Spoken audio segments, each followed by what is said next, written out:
Chavez under the Bachelor of Science Psychology program, Year 1. Today we'll tackle about the video, A Brief History of Psychology.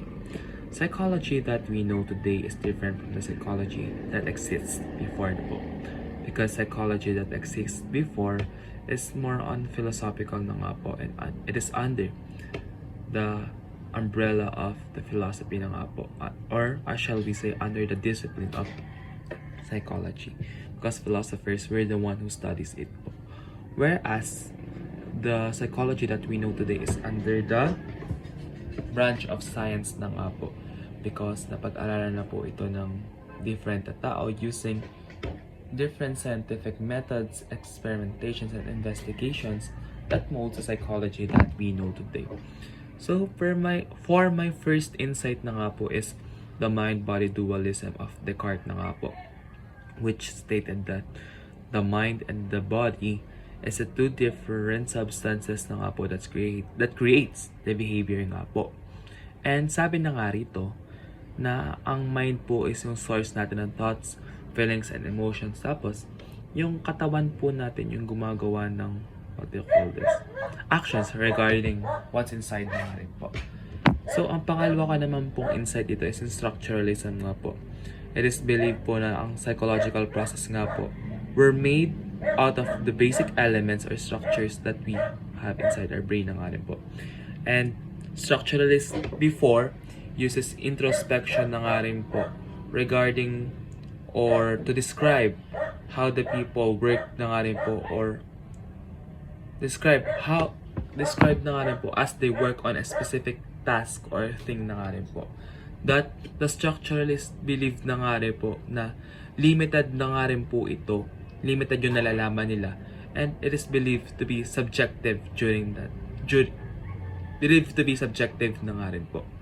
So for my third insight na nga po is functionalism.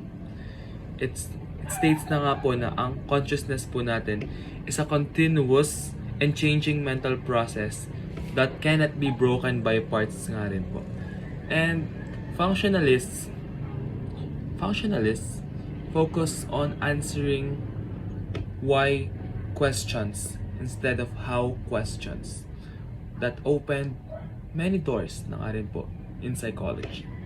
So for my fourth insight na nga rin po is the psychoanalysis by Sigmund Freud na nga rin po. That he states nga po na yung unconscious thoughts and memories natin control everything that person does na nga rin po.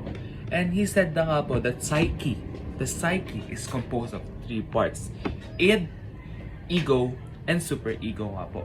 He states that the ego is our primitive desires na nga rin po. Whereas the superego naman po is the moral conscience na nga rin po natin. And the ego is the one who meditates that na nga rin po. So kung naaalala nyo po ba sa mga videos na napapanood natin dati, di ba meron tayong, tayo to. Tapos nandito yung parang devil and angel na nga rin po natin. So, para pong sinisignify po ba nito yung id and superego na nga rin po. Whereas, id becomes the devil and the superego becomes the angel na nga rin po. Na yung angel, yung nagsasabi sa atin ng mga dapat gawin or yung mabuting gawin. Whereas, yung id na nga rin po natin yung para bang, nag-uudyok sa atin na gumawa ng mga bagay-bagay. Tapos, yung knowing this na nga rin po, yung psyche na nga raw po na may three parts, na-consider po siya as more philosophical na nga rin po instead of scientific.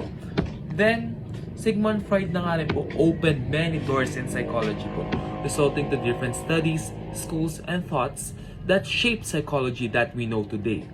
So, for my fifth and last insight nga po is behaviorism, where sinasabi nga rito na it studies more on the observable behaviors and traits that people does na nga rin po.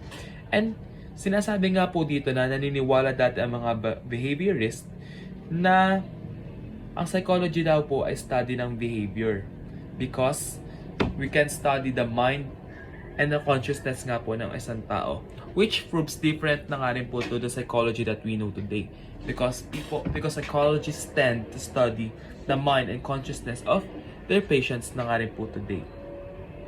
So, in addition na nga rin po, psychology studied on how the brain affects or how the brain affects the perception while knowing what's going on inside our brain na nga rin po. That is known as the cognitive psychology. That is a continuous study that is still happening today na nga rin po. So lastly na nga po, modern psychology na nga rin po today consists of different fields na nga po. Where unlike before po ba na they consider themselves as structuralists, functionalists, and many more po. While today na nga po, psychology is, what do you call this? Na ano na nga po siya? Nagkaroon na nga po siya ng different distinctions na nga rin po that open to the many doors to psychology that we know today and help psychology in a way that it can help people na rin po in understanding themselves and understanding their human minds, brains, and behaviors po.